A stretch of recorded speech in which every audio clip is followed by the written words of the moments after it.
الحمد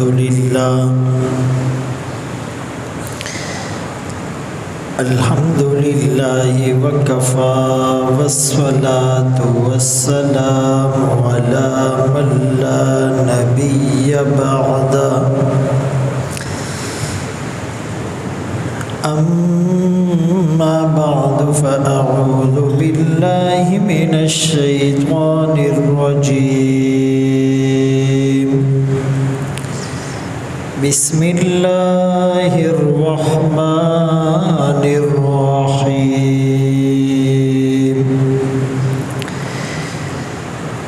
سبحان الذي أسرى بعبده ليلا من المسجد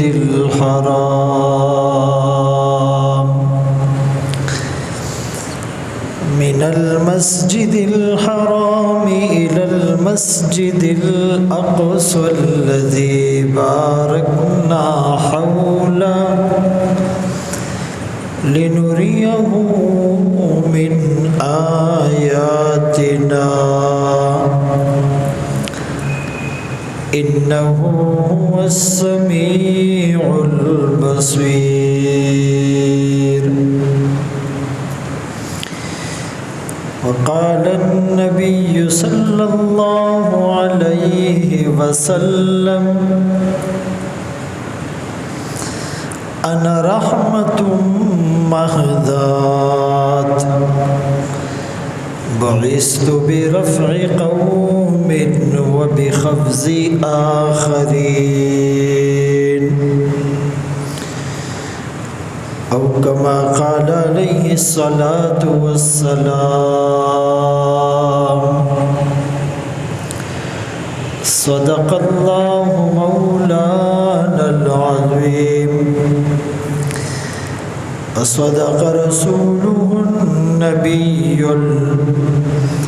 الأمي الهاشمي المدني الكريم ونحن على ذلك لمن الشاهدين والشاكرين والحمد لله رب العالمين.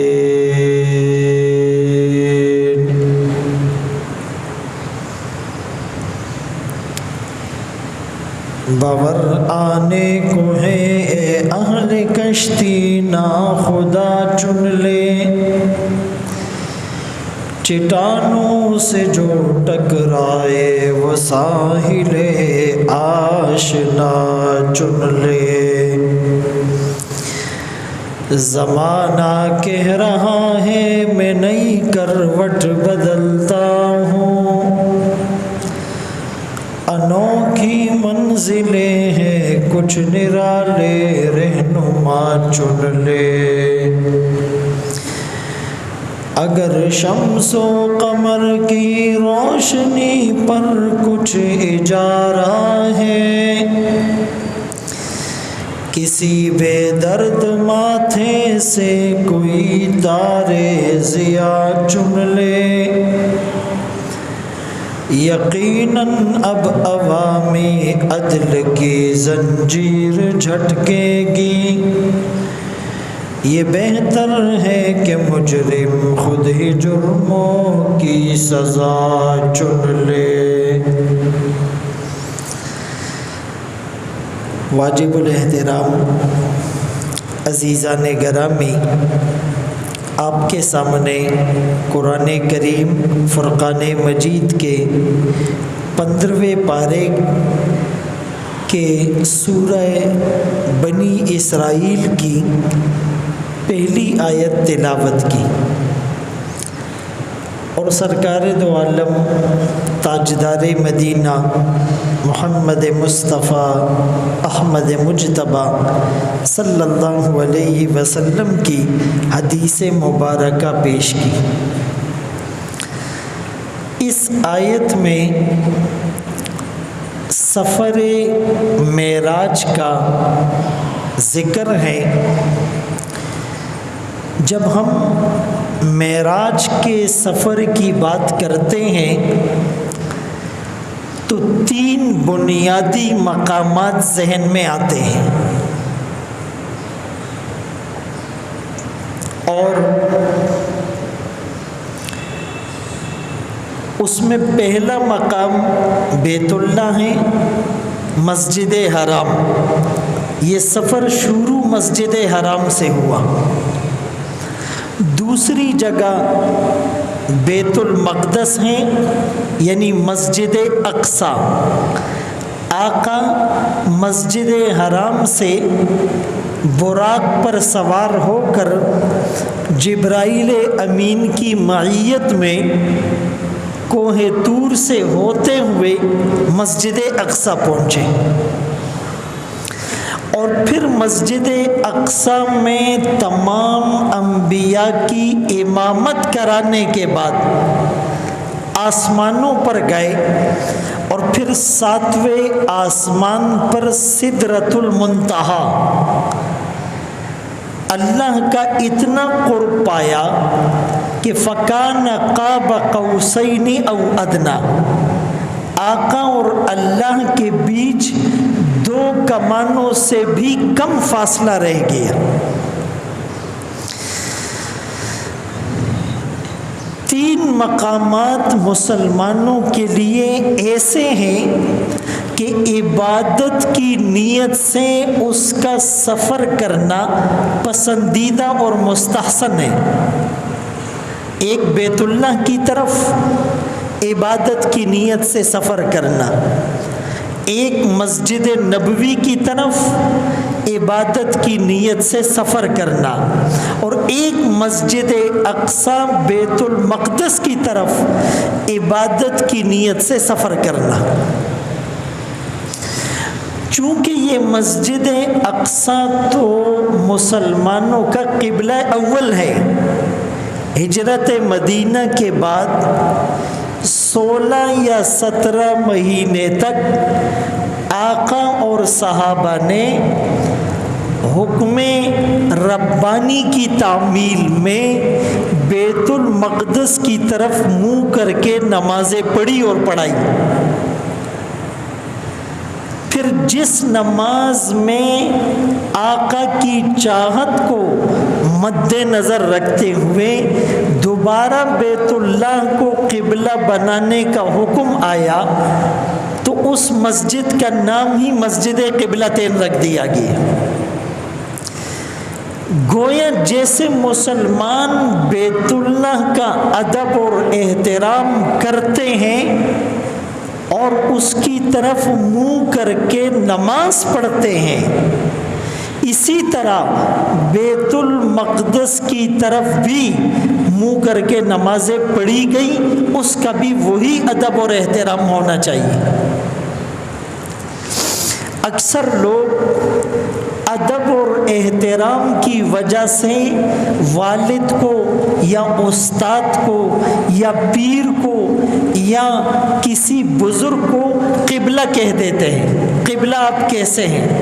یہ ایک الگ میٹر ہے کہ ان کو قبلہ کہنا جائز ہے یا نہیں، لیکن سمجھانا یہ چاہ رہا ہوں کہ ادب اور احترام کا جو سب سے اونچا مقام ہے وہ قبلہ، اور کسی کو اپنا جو ہے وہ مقدس قبلہ بنانا ہے۔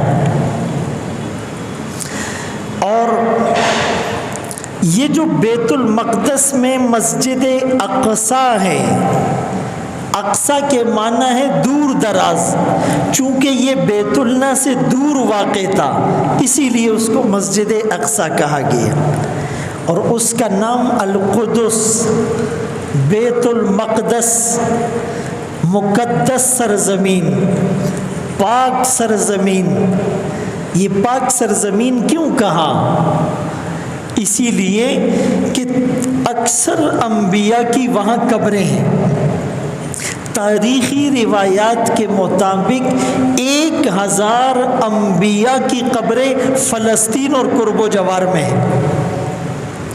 یہ جو قرآن کہتا ہے نا بارکنا حولا، جس کے ارد گرد کو ہم نے مبارک بنایا. تو یہ بیت المقدس، شام، اردن، اس زمانے میں یہ سارا ایک ٹکڑا تھا. تو قرآن نے اسے بابرکت کہا. وَنَجَّيْنَاهُ وَلُوطًا إِلَى الْأَرْضِ الَّتِي بَارَكْنَا فِيهَا. لوط علیہ السلام کو جو ہم نے نجات دی، ابراہیم علیہ السلام نے جو ہجرت کی فلسطین کی طرف، اس خطے میں ہم نے برکت ڈالی. وَأَوْرَثْنَا الْقَوْمَ الَّذِينَ كَانُوا يُسْتَضْعَفُونَ مَشَارِقَ الْأَرْضِ وَمَغَارِبَهَا الَّتِي بَارَكْنَا. اسی طرح موسیٰ علیہ السلام نے اپنی قوم کو کیا کہا؟ ادخلوا الارض المقدسہ، اس مقدس سرزمین میں داخل ہو جاؤ. مفسرین نے لکھا ہے ان تمام آیات کا مصداق بیت المقدس یعنی فلسطین اور قرب و جوار کا علاقہ ہے. اور بیت المقدس کو یہ فضیلت بھی حاصل ہے کہ یہ واحد ایسا ٹکڑا ہے جہاں کم و بیش 1,24,000 نبی ایک ساتھ جمع ہوئے، اور ایک ساتھ انہوں نے رحمت للعالمین سرور دو عالم محمد مصطفیٰ احمد مجتبیٰ صلی اللہ علیہ وسلم کی اقتداء میں نماز پڑھی. یہ فضیلت آپ کو اور کہیں نہیں ملے گی. سارے انبیاء ایک ساتھ جمع ہوئے، یہ صرف بیت المقدس میں ہوا. سارے انبیاء نے ایک ساتھ آقا کے پیچھے نماز پڑھی، یہ صرف بیت المقدس میں ہوا. سلیمان علیہ السلام کو حکومت ملی، یہی ٹکڑا تھا. داؤد علیہ السلام نے عبادت کا محراب بنایا، یہی ٹکڑا تھا. زکریا علیہ السلام نے محراب بنا کر عبادت کی، یہی ٹکڑا تھا. عیسیٰ علیہ السلام پیدا ہوئے، یہی ٹکڑا تھا. عیسیٰ علیہ السلام کو زندہ آسمانوں پر اٹھایا گیا، یہی ٹکڑا تھا. قیامت کے قریب سفید مینار پر عیسیٰ علیہ السلام نزول کریں گے، یہی ٹکڑا ہے. پھر باب لط کے پاس عیسیٰ علیہ السلام دجال کو قتل کریں گے، یہی ٹکڑا ہے. پھر یاجوج ماجوج نکلیں گے، یہی ٹکڑا ہے. معراج کا سفر زمین سے آسمان تک شروع ہوا، یہی ٹکڑا ہے. چیونٹی کا واقعہ ہوا، ادخلوا مساکنکم لا یحطمنکم سلیمان و جنود، وہ یہی ٹکڑا تھا. عمر رضی اللہ تعالیٰ عنہ نے صلح کے ذریعے سے بیت المقدس کو فتح کیا، یہی ٹکڑا تھا. 5,000 صحابہ جس خطے میں شہید ہوئے، 5,000 صحابہ، وہ یہی ٹکڑا تھا. بلکہ عبداللہ ابن عباس رضی اللہ عنہما سورہ والتین کی تفسیر میں فرماتے ہیں والتینی، انجیر کی قسم. انجیر شام میں ہوتا ہے، اس سے شام مراد ہے. والزیتونی، زیتون کی قسم. زیتون فلسطین میں ہوتا ہے، فلسطین مراد ہے. وطور سینین، کوہ طور پہاڑ کی قسم، وہ جو مصر میں واقع ہیں، وہ مراد ہے. وہذا البلد الامین، اس امن والے شہر کی قسم مکہ مراد ہے. گویا اللہ نے جس طرح مکے کی قسم اٹھائی، شام کی اور فلسطین کی قسم بھی اٹھائی. تو یہ مسلمانوں کے لیے دینی اعتبار سے، تاریخی اعتبار سے، جغرافیائی اعتبار سے انتہائی اہمیت کا حامل ہے. اسی لیے کفر کی نظروں میں کھٹک رہا ہے. پوری دنیا کو چھوڑ کر یہودیوں کو اسی ٹکڑے میں کیوں بسایا گیا؟ ان کو ہسٹری کا پتہ ہے، ہمیں پتہ نہیں ہے. اسی میں قبۃ الصخرہ ہے جہاں آقا نے امامت کرائی تھی، اسی ٹکڑے میں وہ جگہ بھی ہے جہاں جبرائیل امین نے براق کو باندھا تھا۔ یہ سارے مقامات یہاں پر موجود ہیں۔ آج کل جس کو فلسطین کہا جاتا ہے یہ لبنان اور مصر کے درمیان میں واقع ہے، اور 1189 میں صلاح الدین ایوبی رحمۃ اللہ علیہ نے بیت المقدس کو فتح کیا تھا۔ پھر دوسری جنگ عظیم کے بعد 1917 میں برطانیہ نے یہودیوں سے وعدہ کیا کہ اس ٹکڑے میں آپ کو لا کر بسایا جائے گا، اور 1948 میں برطانیہ نے اپنے اس وعدے کو پورا کیا اور یہودیوں کو بیت المقدس میں زبردستی لا کر بسایا گیا۔ فلسطینیوں نے مزاحمت کی، اقوام متحدہ نے غاصب اسرائیل کو نکالنے کے بجائے انہیں تسلیم کیا اور بیت المقدس کو تسلیم نہیں کیا۔ پھر 1967 میں عرب اسرائیل جنگ ہوئی، پھر بھی اسرائیل نے بیت المقدس پر بھی قبضہ کر لیا، اور اس کے بعد سے سلسلہ جاری ہے، ظلم و بربریت کا، قتل و غارت گری کا، عزت پامال کرنے کا، مساجد کے تقدس کو پامال کرنے کا، مسلمانوں کو گاجر مولی کی طرح کاٹنے کا، عصمت تار تار کرنے کا، یہ سلسلہ جاری ہے۔ ایک آدمی آپ کے گھر میں گھس جائے اور آپ کے گھر میں گھس کر آپ کی عزت نیلام کرے، آپ کے بوڑھوں کو بے عزت کرے، آپ کے جوانوں کو قتل کرے، آپ کا مال لوٹ لے اور پھر کہے اس گھر سے بھی نکل جاؤ،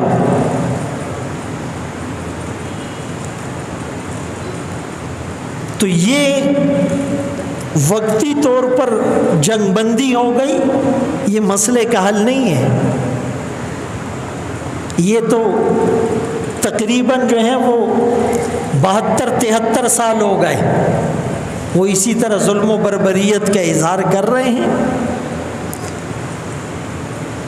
اور بدقسمتی یہ ہے کہ OIC مسلمانوں کی تنظیم ہے، مسلم ممالک 58 اسلامی ممالک، انہوں نے ایک تنظیم بنائی، اور 3-4 سال پہلے جب انہیں کہا گیا کہ فلسطین کے مسئلے کو حل کیا جائے، اسرائیل ظلم کر رہا ہے، درندگی پر اتر آیا ہے، حیوانیت اس کے سامنے شرما گئی ہے، تو OIC کے جنرل سیکریٹری نے بیان دیا، یہ ریکارڈ پر موجود ہے، کہ OIC مذہبی تنظیم نہیں ہے، یہ سیاسی تنظیم ہے، ہم صرف تجارتی معاہدات کریں گے، ہم صرف سفارتی معاملات کریں گے، مسلمان قتل ہوتا ہے ہمیں اس سے کوئی سروکار نہیں، یہی مطلب ہے، مسلمانوں پر ظلم ہوتا ہے ہمیں اس سے کوئی سروکار نہیں ہے، مسلمانوں کے ملک پر قبضہ ہوتا ہے ہمیں اس سے کوئی سروکار نہیں ہے، ماؤں بہنوں کی عصمتیں لوٹتی ہے ہمیں اس سے کوئی سروکار نہیں، بوڑھوں کو بے عزت کیا جاتا ہے ہمیں اس سے کوئی سروکار نہیں، مسجد کے تقدس کو وہ درندہ ناپاک جوتوں سے رونتا ہے ہمیں کوئی سروکار نہیں۔ آپ مجھے بتائیں یہ OIC ایسی بنی ہوئی ہے، یہ لونڈی اور غلام ہے، اور پھر کہا کہ جی فلسطین اور اسرائیل کا مسئلہ عالمی عدالت برائے جنگی جرائم میں پیش کیا جائے، اور عالمی عدالت برائے جنگی جرائم کے فلسطین اور اسرائیل ممبر نہیں، لہٰذا وہاں بھی فیصلے کی سنوائی نہیں ہو سکتی، ٹھیک ہے۔ پھر کہا اقوام متحدہ کے پاس مسئلہ لے جاؤ، اقوام متحدہ یہ اقوام کافرہ ہیں، یہ کافروں کا ایک جمگٹا ہے۔ جب عراق نے کویت پر حملہ کیا تو امریکہ کے مفادات تھے، فوراً اقوام متحدہ ایکشن میں آیا اور عراق کی اینٹ سے اینٹ بجا دی۔ لیکن فلسطین میں چونکہ دوسری طرف اسرائیل ہے، لہٰذا وہاں اقوام متحدہ ایکشن نہیں لے گا۔ تو یہ اقوام متحدہ ایک اصولوں کے تحت مسلمانوں کو دباتے ہیں۔ سب سے پہلے اقوام متحدہ نے یہ کہا کہ بھائی جب اسرائیل نے فلسطین پر ناجائز قبضہ کیا تو فلسطین کے کچھ نوجوانوں نے مزاحمت کے لیے اسلحہ اٹھا لیا، کسی کے ہاتھ میں پتھر، کسی کے ہاتھ میں لاٹھی، کسی کے ہاتھ میں غلیل، کسی کے ہاتھ میں ڈنڈا، کسی کے ہاتھ میں پسٹل، دوسری طرف ٹینک ہیں، میزائل ہیں، بیلسٹک میزائل ہیں، اور جو ہیں وہ کروز میزائل ہیں، اور ادھر ڈنڈے اور پتھر اور لاٹھی۔ لیکن دنیا کہتی ہے یہ دہشت گرد ہیں اور وہ ٹھیک ہے۔ کشمیر میں مسلمان پٹ رہے پھر بھی دہشت گرد مسلمان ہیں، فلسطین میں مسلمان مٹ رہے پھر بھی دہشت گرد مسلمان ہیں، شام میں لاکھوں مسلمانوں کا قتل عام کیا گیا پھر بھی دہشت گرد مسلمان ہیں، بوسنیا میں مسلمانوں کو خون میں نہلا دیا گیا پھر بھی دہشت گرد مسلمان ہیں، افغانستان کی سنگلاخ چٹانوں پر وہ درندے بمبارمنٹ کرتے ہیں پھر بھی دہشت گرد مسلمان ہیں۔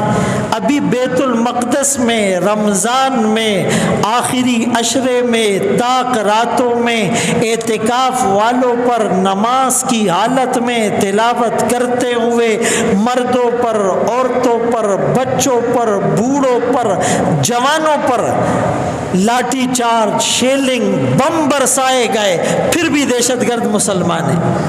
یہ دوغلی پالیسی نہیں تو کیا ہے؟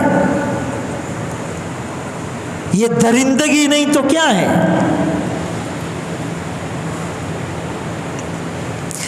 تو سب سے پہلے جب ان نوجوانوں نے مزاحمت شروع کی تو اقوام متحدہ نے پہلے اسٹیپ میں کیا کہا کہ جی یہ مسلمان عسکریت پسندی بند کر دے، ہم بات کرتے ہیں، تم یہ پتھر تو رکھو نیچے۔ ان کو نہیں کہا جن کے پاس توپ میزائل ہیں، ان کو نہیں کہا، پتھر اور لاٹھی والوں کو کہا تم پہلے یہ سلسلہ بند کرو پھر ہم بات کریں گے۔ ٹھیک ہے بھائی، عسکریت پسندوں نے وہ چیزیں رکھ دی، کچھ عرصہ گزرتا گیا، وہ پھر ظلم کرتے رہے، انہوں نے پھر اقوام متحدہ کا دروازہ کھٹکھٹایا، بھائی ہم نے تمہارے کہنے پر لاٹھیاں اور پتھر رکھ دیے، غلیل رکھ دیے، لیکن وہاں سے پھر بھی ظلم ہو رہا ہے۔ اب دوسرے اسٹیج میں اقوام متحدہ نے کہا کہ بھائی یہ تو فلسطین اور اسرائیل کا باہمی تنازع ہے، خود ہی بیٹھ کر حل کریں۔ یہ جو باہمی تنازع کہا گیا نا، اس کا مطلب ظالم اور مظلوم کی تفریق ختم کر دو۔ جو ڈسکریمنیشن ہے کہ یہ ظالم ہے مظلوم ہے، یہ بات نہ کرو۔ بھئی ایک آدمی آپ کے گھر میں گھس جائے، آپ کے گھر میں گھس کر آپ کو مارے، بے عزت کرے، مال لوٹے، توڑ پھوڑ کرے، اور کوئی تیسرا جرگے والا آ کر کہ یہ تم دونوں کا ذاتی مسئلہ ہے، خود ہی حل کرو۔ ذاتی مسئلہ کیسے؟ گھر میرا ہے، غاصب یہ ہیں، ظالم یہ ہیں، جابر یہ ہیں، درندگی اس نے کی، اور تم کہتے ہیں اپنا مسئلہ حل کرو۔ یہ اقوام متحدہ کی میں دوغلی پالیسی بتا رہا ہوں، اور یہ پالیسی میں صرف آپ کو خوش کرنے کے لیے یا نہیں بتا رہا۔ 2 دن پہلے مین اسٹریم میڈیا پر ٹی وی چینل میں بیٹھ کر یہی الفاظ دہرائے، کسی کو برے لگتے تو لگے۔ پھر کچھ عرصے تک باہمی تنازع، کشمیر، پاکستان اور انڈیا کا باہمی تنازع، کہ اس کو مقبوضہ کشمیر نہیں کہو، اس کو مقبوضہ فلسطین نہیں کہو۔ پھر جب کچھ عرصہ اور گزرا تو پھر اقوام متحدہ نے کہا یہ تو اسرائیل کا اندرونی مسئلہ ہے، انٹرنل میٹر ہے، اسرائیل جیسے چاہے گا اس کو حل کرے گا، چاہے وہ مذاکرات سے کرے، چاہے وہ لالچ دے کر کہیں، چاہے وہ جو ہے نا ظلم کر کے کرے، کسی اور کو بیچ میں مداخلت کی اجازت ہی نہیں۔ اب مجھے بتائیں، مذاکرات کو 73 سال ہو گئے، چاہے کشمیر ہو چاہے فلسطین ہو۔ OIC کا حال بھی آپ کے سامنے آ گیا۔ اقوام متحدہ کی منافقانہ، ظالمانہ، غاصبانہ، جانبدارانہ پالیسی، دوغلا پن بھی آپ کے سامنے آ گیا۔ اب کون سا راستہ بچا ہے؟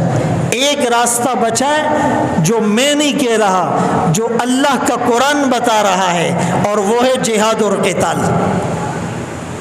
وَمَا لَكُمْ لَا تُقَاتِلُونَ فِي سَبِيلِ اللَّهِ وَالْمُسْتَضْعَفِينَ مِنَ الرِّجَالِ وَالنِّسَاءِ وَالْوِلْدَانِ الَّذِينَ يَقُولُونَ رَبَّنَا أَخْرِجْنَا مِنْ هَٰذِهِ الْقَرْيَةِ الظَّالِمِ أَهْلُهَا۔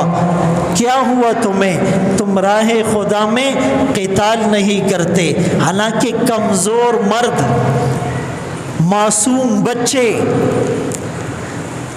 رحم کے قابل عورتیں تمہیں پکار رہی ہے، تمہیں وہ لوگ دہائیاں دے رہے ہیں، ان کی چیخ و پکار سے عرش کے ستون ہل رہے ہیں، ان کی آہ و فغاں کو دیکھ کر فرشتے مضطرب ہیں، لیکن تم ان کی مدد نہیں کرتے۔ وہ یہ کہتے اخرجنا من هذه القرية الظالم اهلها، ہمیں ان ظالموں سے بچاؤ۔ آج ہم نے ان کی پکار پر لبیک نہیں کہا تو آنے والا وقت پکار پکار کر کہے گا دے موج حوادث ان کو بھی دو چار تھپیڑے ہلکے سے، کچھ لوگ ابھی تک ساحل پر طوفان کا نظارہ کرتے ہیں۔ یہ 10-12 دنوں میں ان کی عمارات کھنڈرات میں تبدیل ہو گئی۔ 250 سے زیادہ بچے، بوڑھے، جوان، عورتیں وہ شہید ہو گئے، ہزاروں کی تعداد میں زخمی ہو گئے۔ میڈیا چینل الجزیرہ کی عمارات کو، ریڈ کراس ہاسپٹلز کو بمبارمنٹ کا نشانہ بنایا گیا۔ کوئی باپ اپنے بیٹے کی لاش کو ملبے سے نکال کر آسمان کی طرف سر اٹھا کر کہتا ہے اے اللہ اس معصوم نے کیا جرم کیا تھا۔ کوئی معصوم بچہ اپنے مرے ہوئے باپ کے سرہانے بیٹھ کر، شہید باپ کے سرہانے بیٹھ کر لوگوں سے پوچھ رہا ہے کہ ہمارے سر پر دست شفقت رکھنے والا کوئی نہیں؟ کسی بہن بیٹی کا جب سہاگ اجاڑ دیا جاتا ہے تو وہ مسلمانوں کو پکار کر کہتی ہیں کیا آج کوئی محمد بن قاسم نہیں؟ آج کوئی صلاح الدین ایوبی نہیں؟ آج کوئی طارق بن زیاد نہیں؟ آج کوئی خالد بن ولید نہیں؟ آج اس بہن کے دوپٹے اور آنچل کے لیے آواز اٹھانے والا کوئی نہیں؟ اور کوئی معصوم بچہ اپنے تباہ شدہ گھر کے ملبے سے اپنے کھلونے کی 2-4 چیزیں صحیح سالم ملنے پر خوش ہو رہے ہیں۔ کٹی ہوئی لاشیں ہیں، لیکن مسلمان اس کو پتہ ہی نہیں اپنی ہسٹری کا۔ ہمیں ڈرامے دیکھنے سے فرصت نہیں ہے، ہمیں فلمیں دیکھنے سے فرصت نہیں ہے، ہمیں میچز دیکھنے سے فرصت نہیں ہے، ہمیں سیاسی ٹاک شوز سننے سے فرصت نہیں ہے، ہمیں اپنی دکانداری کی فکر ہے، ہمیں اپنے کاروبار کی فکر ہے، ہمیں اپنی دوستیاں نبھانی ہیں۔ ہم اس کو ناراض نہیں کر سکتے، ہم اس کو ناراض نہیں کر سکتے۔ مسلمانوں، اگر ہم نے اپنے حصے کا کام نہیں کیا، کوئی آواز اٹھائے، کوئی ان تک مالی امداد پہنچائے، کوئی بے حس ضمیروں کو جھنجھوڑنے کی کوشش کرے، کوئی دعائیں مانگے، اور اللہ تمام مسلم ممالک کے حکمرانوں کو غیرت ایمانی نصیب کرے۔ المسلم کا جسد واحد کا کیا مطلب تھا؟ سارے مسلمان ایک جسم کی طرح ہیں۔ یہ تو نہیں تھا کہ صرف مکے مدینے والے ایک جسم کی طرح ہیں، سارے مسلمان۔ آنکھ میں تکلیف ہو تو جسم بے آرام۔ ایک آدمی کی کوئی آنکھ پھوڑ دے اور وہ کہے یار میرے باقی بدن کو تو کچھ نہیں کہا، آنکھ ہی پھوڑی ہے، ایسا تو کوئی نہیں کرتا ہے۔ تو رسول اللہ صلی اللہ علیہ وسلم نے فرمایا سارے مسلمان ایک جسم کی مانند ہیں۔ اخوت اس کو کہتے ہیں، چوبے کانٹا جو کابل میں تو ہندوستان کا ہر پیر و جواں بے تاب ہو جائے۔ خنجر لگے کسی کو تڑپتے ہیں ہم میر، سارے جہاں کا درد ہمارے جگر میں ہے۔ اسی لیے ان کی طرف دیکھنے کے بجائے جذبہ جہاد کو بیدار کیا جائے، بلکہ روزنامہ پاکستان میں سن 2009 میں ایک یہودی ربی نے، جو ان کا بڑا عالم ہوتا ہے پیشوا، اس نے فتویٰ دیا کہ فلسطین کے مسلمان بچوں کو اور عورتوں کو قتل کرنا بھی جائز ہے۔ مڈل ایسٹ سینٹر نے پھر اس کو جسٹیفائی کیا کہ اسرائیل جو عوام پر بمبارمنٹ کرتا ہے یہ ان کی نظر میں جائز اور عبادت ہے، ان کا قتل ان کے لیے جائز ہے۔ اور مسلمان جب جہاد کی بات کرتے کہتے یار یہ تشدد پسند ہے، یہ جذباتی باتیں کرتے ہیں، وہ تو فخر سے کرتے ہیں، فساد پھیلاتے ہیں۔ اسی لیے قیامت کے قریب خراسان سے کالے جھنڈے نمودار ہوں گے، اور وہ پھر فلسطین کا رخ کریں گے، یروشلم کا رخ کریں گے، اور وہاں بہت بڑی جنگ ہوگی، ملحمۃ الکبریٰ، اور انشاءاللہ ان یہودیوں کو چن چن کر قتل کیا جائے گا۔ حدیث میں آتا ہے کہ درخت پکارے گا کہ اے مسلمان مجاہد میرے پیچھے یہودی چھپا ہوا ہے، آ کر اس کو قتل کر، آ کر اس کو قتل کر۔ مجھے ایک دفعہ کسی نے کہا کہ ایک ایسا درخت بھی ہے جو یہودیوں کو پناہ دے گا، ان کو چھپائے گا۔ تو اسرائیل نے کروڑوں کی تعداد میں وہ درخت اپنے ہاں لگانے شروع کر دیے، تو کہا کہ پھر مسلمان اس کو کیسے قتل کرے گا؟ تو میں نے کہا تھا مسلمان بڑھون نہیں، یہ مسلمان اندھا تو نہیں ہوگا، خود بھی تو دیکھے گا، اور ایک ایک کو قتل کریں گے۔ یہ حدیث میں پیشن گوئی ہے، اور یہ مجاہدین کا لشکر تیار ہوگا، اور پھر ان کو قتل کیا جائے گا۔ پھر عیسیٰ علیہ السلام آئیں گے اسی ٹکڑے میں، پھر دجال کو قتل کریں گے، پھر یاجوج ماجوج آئیں گے، پھر عیسیٰ علیہ السلام مسلمانوں کو لے کر پناہ لیں گے، پھر اللہ کی طرف سے عذاب آئے گا، یاجوج ماجوج ختم ہوں گے، پھر امن کا دور ہوگا، استحکام کا دور ہوگا، اسلام کے غلبے کا دور ہوگا، شریعت کی بہاروں کا دور ہوگا، دین کے نفاذ کا دور ہوگا، اور انشاءاللہ پھر وہ خلافت راشدہ کی بہاریں مسلمان اپنی آنکھوں سے دیکھیں گے۔ لیکن ہم تاریخ سے اپنے آپ کو اور اپنی اولادوں کو واقف کریں، تھوڑا سا ڈراموں اور فلموں کی دنیا سے باہر آ جائیں، صحابہ کے واقعات بتائیں، تابعین کے واقعات بتائے، اکابر اور اسلاف کے واقعات بتائے، مسلمانوں کا جغرافیائی نقشہ دنیا کو بتائے، تاریخ کے بارے میں، ہسٹری کے بارے میں مسلمانوں کو بتائے۔ جب فرعون نے موسیٰ علیہ السلام کے مقابلے میں جادوگروں کو بلایا تھا، انہوں نے اپنی لاٹھیاں اور رسیاں پھینک دی، جادو کیا تو وہ سانپ بن کر دوڑنے لگی. سانپ بنی نہیں تھی, نظر یوں آ رہا تھا کہ سب سانپ ہے.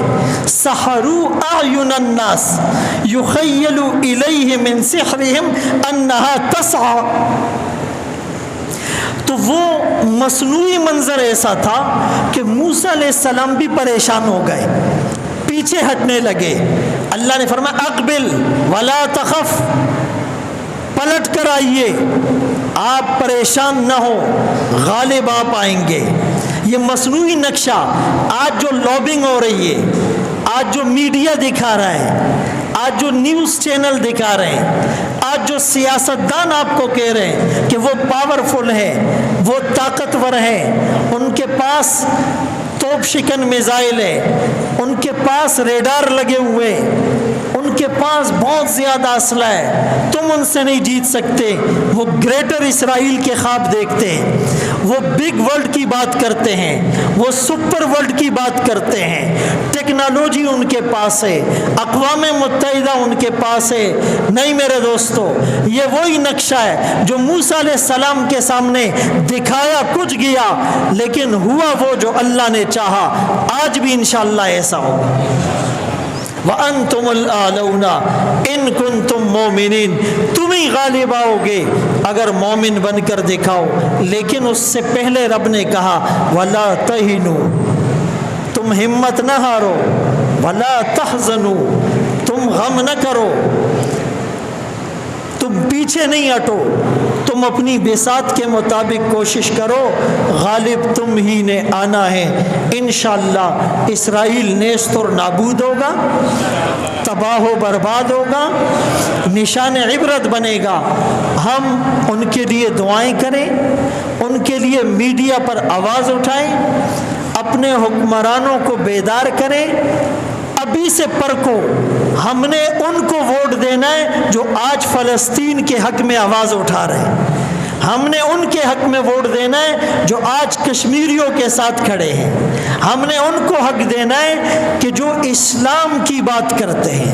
ہم نے ان کو ووٹ دینا ہے کہ جہاد کا نام سن کر جن پر کپ کپی طاری نہیں ہوتی.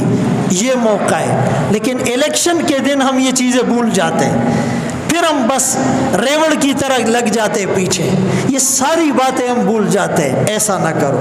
اللہ تعالیٰ ہم سب کو ان باتوں پر عمل کی توفیق نصیب فرمائے. وآخر دعوانا ان الحمد للہ رب العالمین.